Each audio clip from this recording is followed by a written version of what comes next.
welcome to Nashville Meets World. Our special guest today is a guy who's been on the show several times. He looks different today because he cut his hair. His name is Travis Rice. Thanks for being here, man. Thanks for having me. It's always a pleasure having you on the show. Always a pleasure being on the show. Yeah. Yeah. Blushing. It's actually the heat. It's hot in here. Yeah, it is warm in here. Yeah. So you got to talk about the new look. And it seems like that's what people like to talk about. Yeah. You know, I didn't realize. We have nothing else. Yeah, no, that's the only thing I have. We live our lives vicariously through you. No, just what I tell everybody, it just ran its course. It was a good 5 years, longest relationship I've ever had, and like all the others, it ended. Yeah, that's pretty much the gist. There's a song you know. But no, I just I let it blow in the wind for a few years on the boat, and that was the whole goal. And now I know what that's like. I'm back to looking like an adult now. Yeah. Everybody keeps asking me if I'm like switched careers, if I'm in thinking. I'm like, no, just a haircut. Yeah.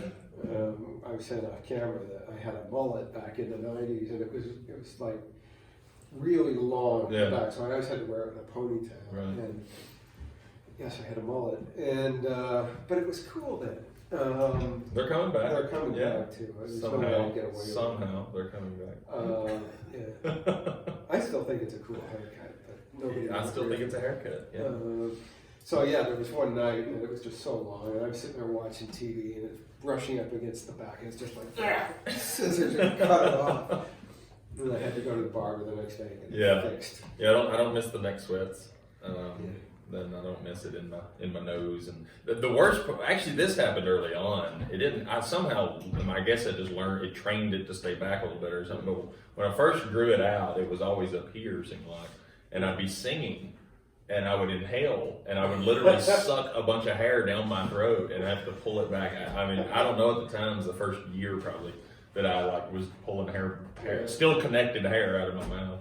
It was, I'd get choked on the mic and I'd cough. Now, women will be saying, now you know what we go through. I mean, I have immense respect now for women's hair and the willingness, the patience that they have to put up with it. To look great. Yeah. Well, for themselves, but also. It's, I mean, it's just, I never realized how much work, went into it. And I mean, mine was pretty low maintenance. But I don't complain anymore. But see, there gets to a point with your hair that when you get it short enough, it's really high maintenance too. Like you gotta get mine all shaved around the edge right now. Right. It's either do you keep shaving it, and then the top looks like a bowl, right? Or so. Well, I was telling you that I used to have to put a hat on to keep my hair out of my face, and I hated having to wear a hat. So I cut my hair, and now I wear a hat twice as much because I don't feel like putting anything in it. And, and I get up in the morning, and it's all crazy. When it was long, I get up in the morning, I'd brush it back, and I was good to go. Now I have to buy product now. I have to get my hair cut every 2 weeks, and I have to wear a hat still. Wow. So it was a fail, really. Yeah. I think that falls into the very definition of first world problems. Yes. we've spent 5 minutes talking about her hair. Yeah. If you tuned in for music, no, not so much today. No, this is talking about hair and product and stuff. It's the metrosexual show today. Yes. Thanks for watching. See you next week. No, but you are here because, of course, you have music. We do have music. Yes, we're still doing that. Still doing that. What have you been up to anyway? I mean, you've been, a lot of the time you're writing. I'm writing, traveling. I love to travel on my own time, outside of work. And something completely off topic of music is I went to Australia. And, cool. I'm about to go to Mexico. So those are all just fun trips. But I've been you doing. Drink the water in Australia, not so much in Mexico. Right, yeah. Australia was, as everyone knows that's been there, it's amazing. Loved every second of it. It's been a lifelong dream of mine that I finally got to do at the end of the year. And I've been writing. I'm actually going to a co-write right after we get done here. And just working on the next thing. It's one of those never-ending things, it's because this business, or I guess any business, you get one song done, it's time to start the next one. So we're already working on that. How times have changed. It used to be, well, when you get one album done, it's time to work on the next one. And now the business has become so singles driven that it's you put everything into one single. Yeah, I mean, we're you know, I wasn't even finished in the studio with this song, and we're already working on the next one. So I mean, it's just the nature of it. But I enjoy, you know, there's no better feeling than creating that new song that you're excited about. You know, trying to stay on that high is kind of the drug side of this business that makes you know, it's just that chasing that all the time, and you feel so good when you get one that you're excited about, and then like I said, as soon as that's kind of okay, we're going to cut this one, we're going to do that, well, you start losing that high from that, and you start having to try to write you know, the next one that you're excited about. It really is, and it's chasing the high all the time, and it's been that way for years now, and with no side effects of opiates. Yeah, it's I mean, yeah, there are side effects of, you know, feeling down when you write a crappy song. So there is the low as well. But, I can't believe like that. Yeah. And it's always out there in the cloud now. You know, you're putting it on your computer and it keeps popping back up and you can't get rid of it. But then there's always a time though with a song like that you'll get a whole new spin on it and just basically rewrite the whole song. I mean, that's it. You never want to completely give up on one usually. And, you know, that'd be like giving up on The Ugly Child. Well, yeah, and I mean, even whenever that happens, well, something happened to me recently. You know, I went in a co-write and I had an idea, went in, wrote the song, and just wasn't happy with it. Mm-hmm. But through that process, I went home and rewrote the song, the idea that I had, and loved it. So, I mean, you know, it's as much about showing you what's not the right way as what is the right way sometimes, you know. So you just, like I said, you never want to give up on one. Everybody says that having writing a song is like, you know, it's like a child. You don't really have favorites. But you do get. Oh no, I definitely have favorites in my songs. That may be a precursor to how my kids are going to be segregated, but no, I definitely have songs that I love, you know, more than others, and it's usually for a more personal reason than it is necessarily the quality of the song. You know, it's just. Well, you know, and sometimes the more commercially successful ones are not the ones that I connect with the most. But, you know, I do this, I'm in the service industry though, you know, I'm trying to serve the fans. So if it's something that they like more, well, the least I can do is serve that. I've never heard anybody say that before. You're the first person, everybody talks about the music business, the music industry, the entertainment business, but you're the first person I've ever heard say, it's the service business. Well, I mean, it is because, you know, I write songs to try to touch people, to try to reach people, you know, and so if I'm not reaching people, serving people, you know, then I'm not doing my job. And so, yeah, I mean, I write therapeutically, but it's through an avenue of, if I'm dealing with this, that means someone else out there is dealing with it, and how can I reach to them? And it's just always been that way for me. That's what attracted me to songwriting in the first place, and performing especially, was being able to see that look on somebody's face that when they get it, you know, when that light bulb goes off, or that, you know, they get that feeling of warmth of, they're having that reciprocal thought of, well, hey, he's going through this too, so I'm not alone in this, you know, and they find comfort in that, or they find an escape in that, or whatever it may be. And you know, for me, I don't know, that's just always been the magic of it, you know. And so yeah, if I'm not serving my fans, then, you know, they're not going to show up, they're not going to buy merch, they're not going to do things that allow me to pay my rent. So I try to always just put them on the top of the list. Nice. You want to do a song and serve sure. us? Yeah. And with saying that, I'll play the one that I love. Luckily, this is one that I love, and that everybody else seems to connect with a lot too. So it's called "Sinking Ship."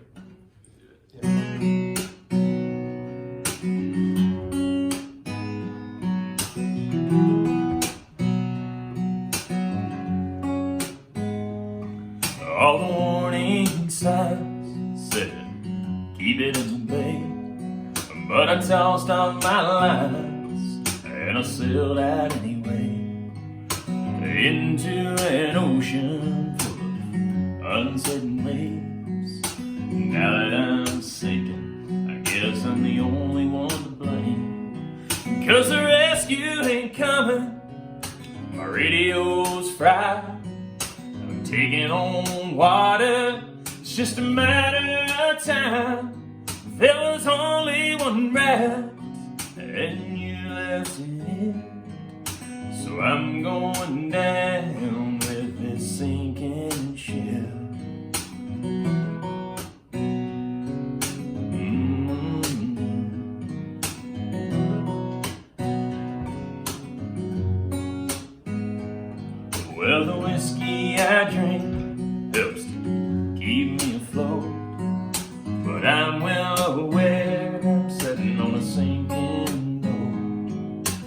waters got rough when you bailed off and just left me here to drown on my own. Because the rescue ain't coming, my radio's fried. I'm taking on water, it's just a matter of time. There was only one raft, and you left it in. So I'm going down with this sinking ship. Oh, I wish I could turn back, but I'm too far out. And the ship I'm in's really setting in now. 'Cause the rescue ain't coming, my radio's fried. I'm taking on water, it's just a matter of time. There was only one raft, and you left it in. So I'm going down with this sinking ship. There was only one raft, and you left it in. So I'm going down with this sinking ship.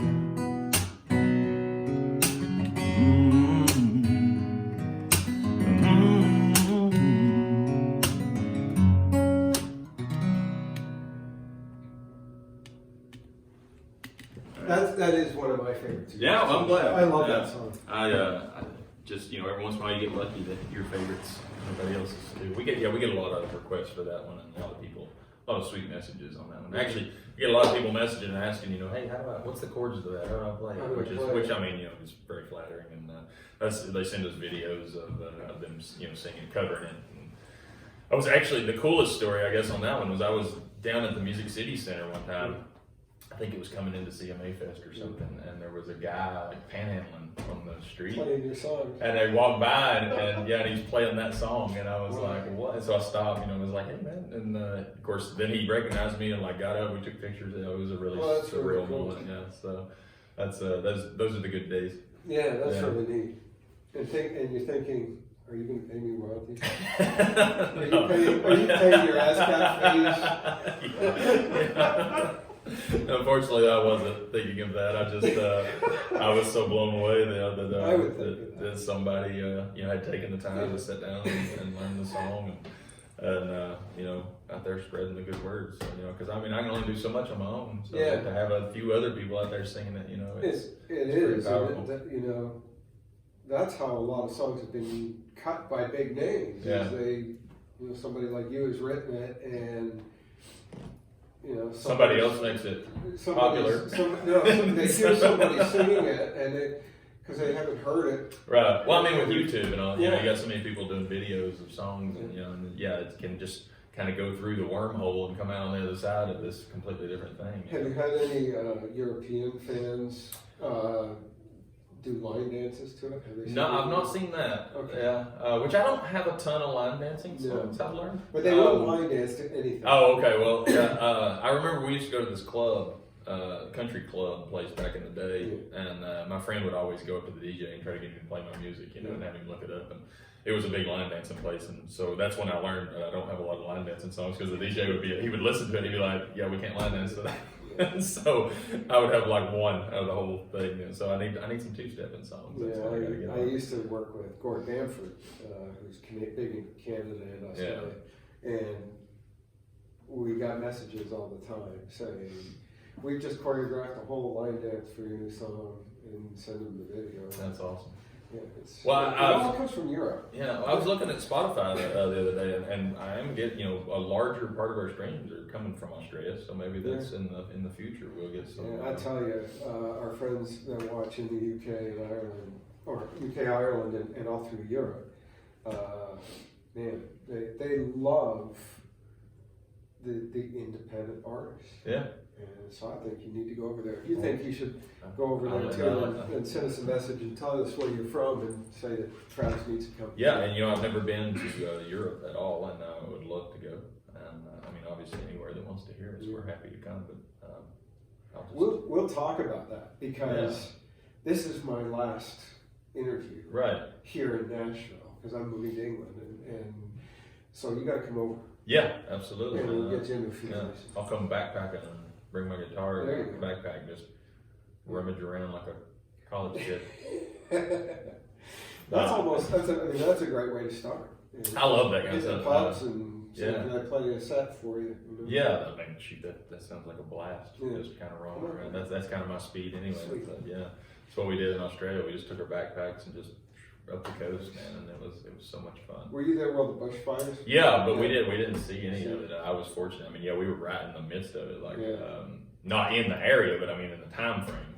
Yeah. So everybody has asked, gosh, our phones were blowing up, but or you say, safe messages and stuff because the media was bringing it back, all the stories over. And now we were over there in the sunshine, sitting on the beach, not a lot of trees to burn on the beach. Yeah, so, we're good. Yeah. So, I mean, you almost felt a little guilty, I guess, because we were, just chilling on the beach and everything was sunny and bright and not far from us, they were struggling with the fires. But no, we didn't have any ill effects from it.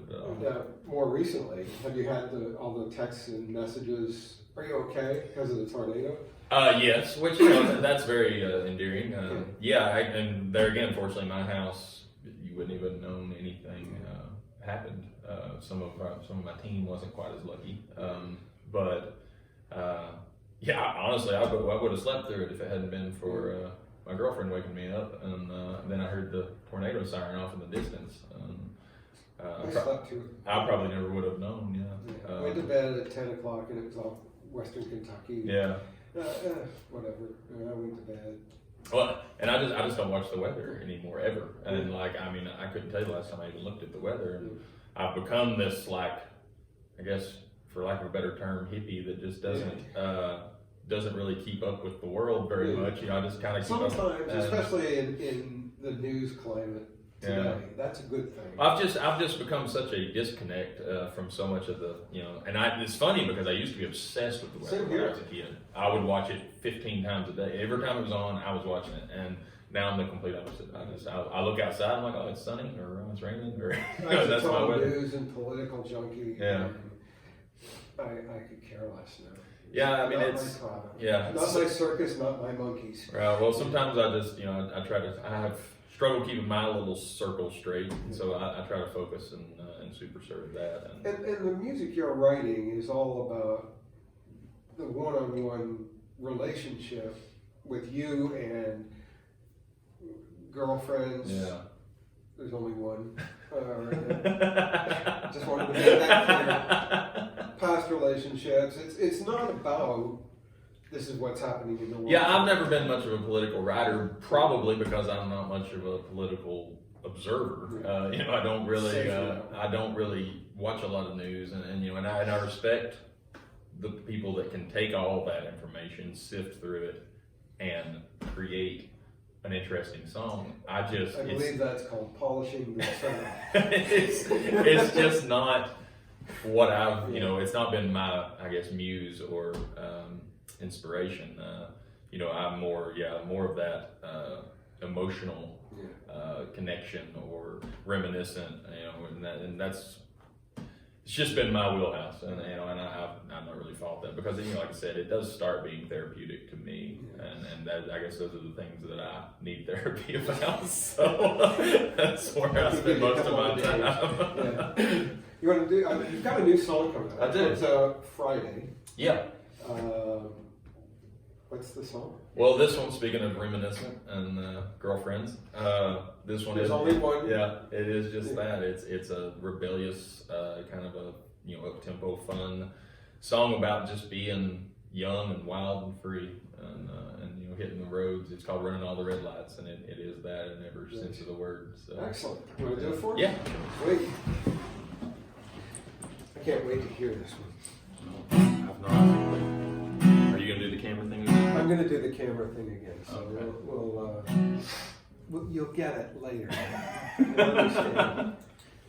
So this is where he sets up the song, and then he's going to stop, so I can get up and move the camera. That's the camera thing. Yeah.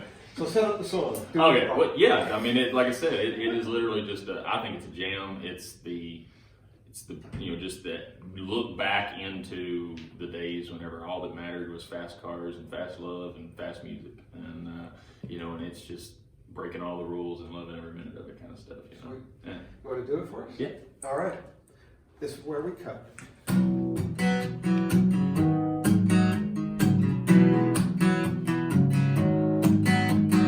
Friday night, no headlights, sundress sneaking down a gravel drive. Just two hearts lost in each other's touch. It might have been crazy, but we thought it was love. We were two kids running in a Mustang, gunning all over this little town. Going 0 to 60 just a little too quickly. There was no slowing us down.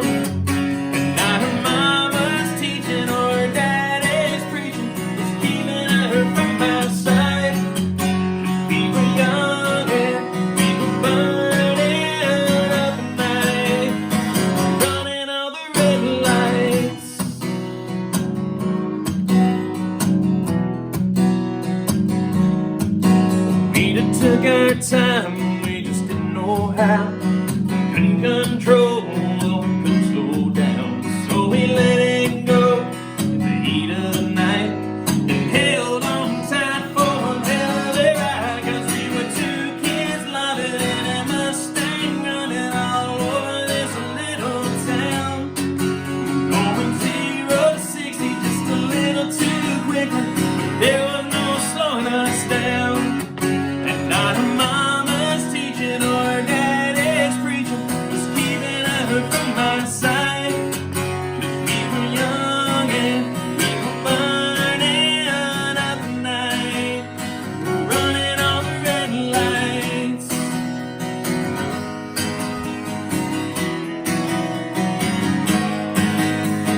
We may go a little bit faster, we didn't even know what we were after. We were two kids loving in a Mustang, gunning all over this little town. Going 0 to 60 just a little too quickly, but there was no slowing us down. Not her mama's teaching or daddy's preaching was keeping her from my side. We were young and we were burning up the night. Yeah, we were young and we were burning up the night, running all the red lights.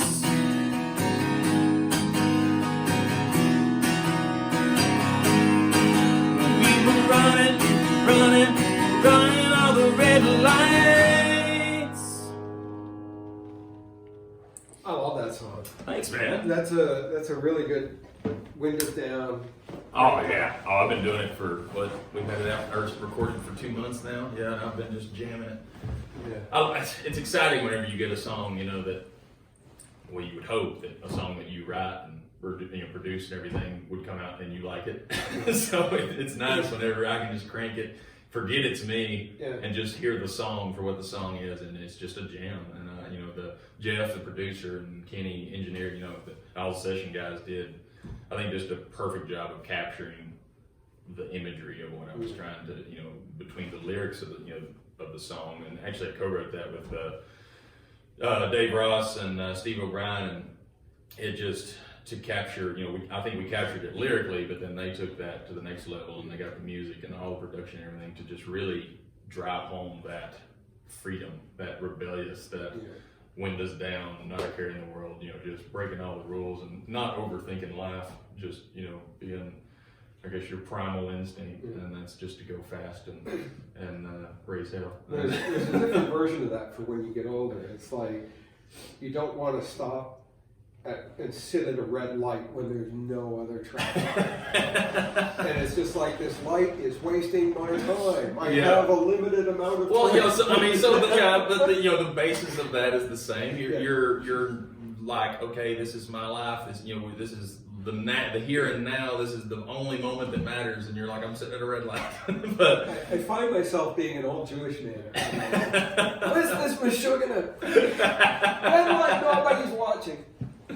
But no, I'm glad you like it, man. I'm really excited about this one. We've got some new stuff, new promotional guys that we're working with that are top notch, and just it's the next level up. Yeah, That's what we always try to do. Is every time we come out with new music, we try to level up a little bit more. And fortunately we've had more fans every time we've released a song, so it's helped that kind of foundation has been stronger and taller.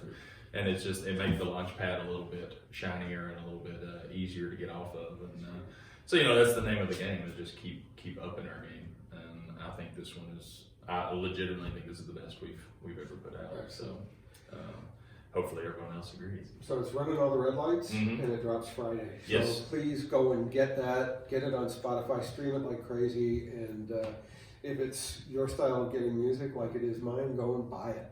Oh yeah. Yeah. We like buying songs. Buying it benefits you. Yeah, well, it all benefits me, but yes, the buying is the most direct way. Yeah, buying. Yeah, streaming.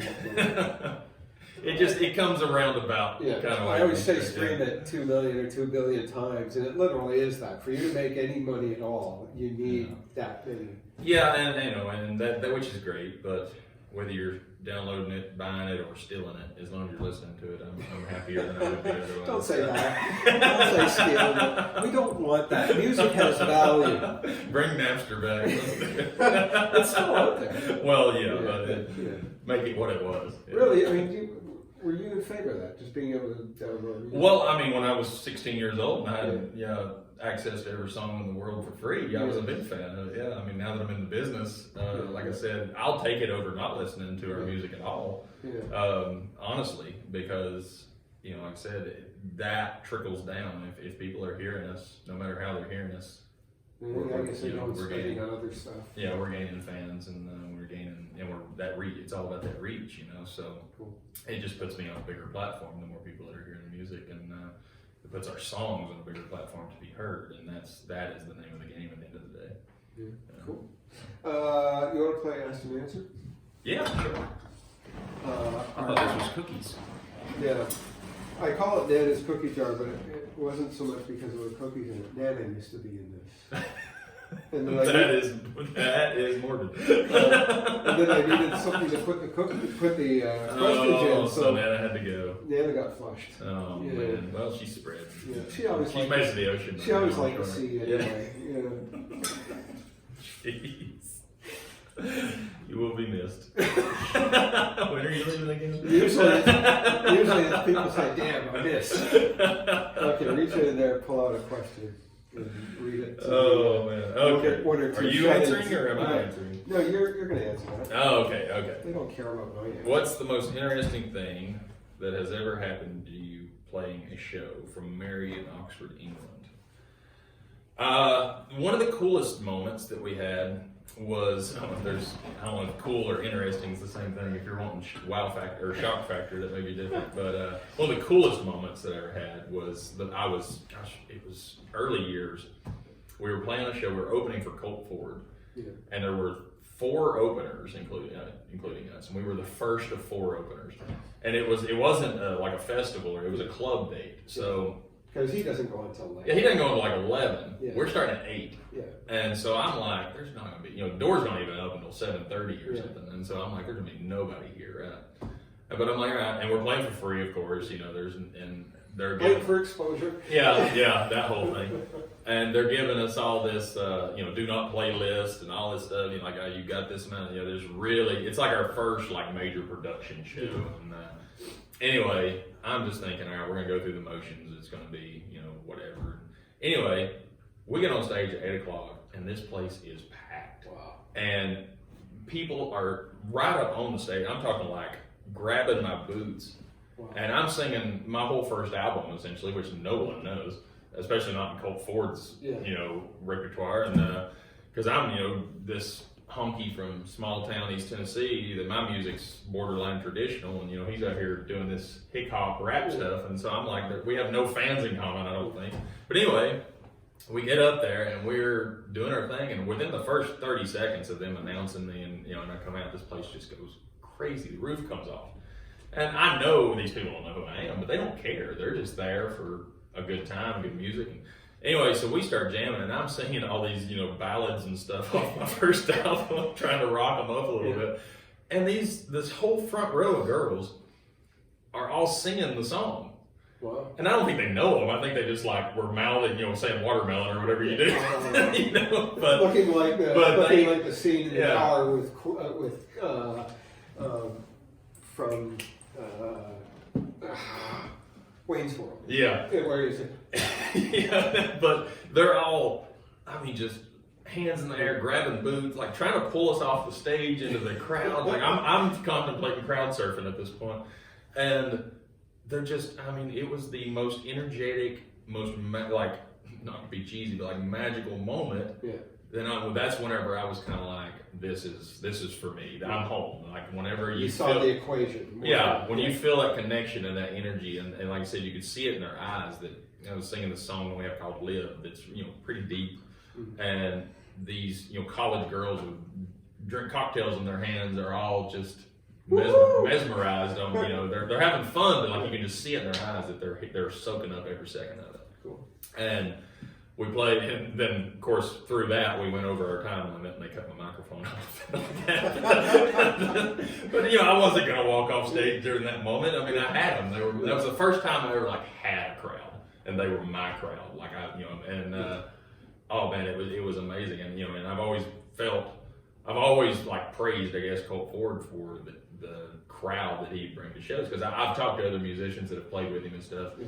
And they've all said it's that way every night. His crowd is so energetic and so in tune with who's on stage, and they're there for the music. And so that was really an eye opener and a motivator, and just a really cool moment on stage. And even though he's doing that rap stuff, it's always still with a nod to the traditional guys. Yeah, and so it does cross all. And I learned that night. Like I said, I went into it thinking that it was just exposure. Yeah. It was just probably not the best fit, but I learned that those were country music fans, and we were country music, and so we have a lot of crossover fans, and it opened my eyes to a lot. So it was bigger than just a party and a show.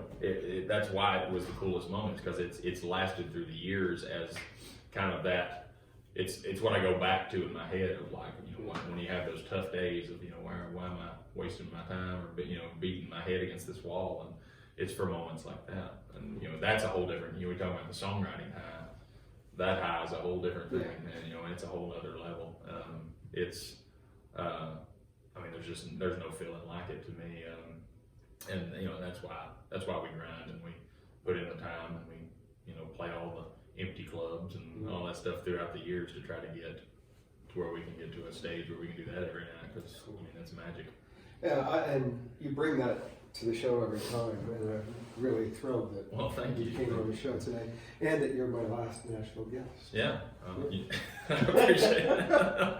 And man, safe travels. Yeah. We're gonna miss you over here. Yeah. Well, but I hear you've got somebody handling stuff yes, over we here. do. We'll have a show to introduce her. Her name's Bethany, and so she'll be talking to you I look at some forward to point. interviewing with her then too. Yeah. She's way better looking than me. Which doesn't take a lot. See, I didn't want to say, I was gonna. You saw it in my eyes, but I was like, I'm not gonna say it. You've done the show enough. Travis Rice, make sure you go out and get his new single that drops Friday, Running All the Red Lights. And thanks for watching the show today. We will see you next time on Nashville Meets World. Yeah, I guess I'm going to Nashville, Tennessee, where the music sounds like home.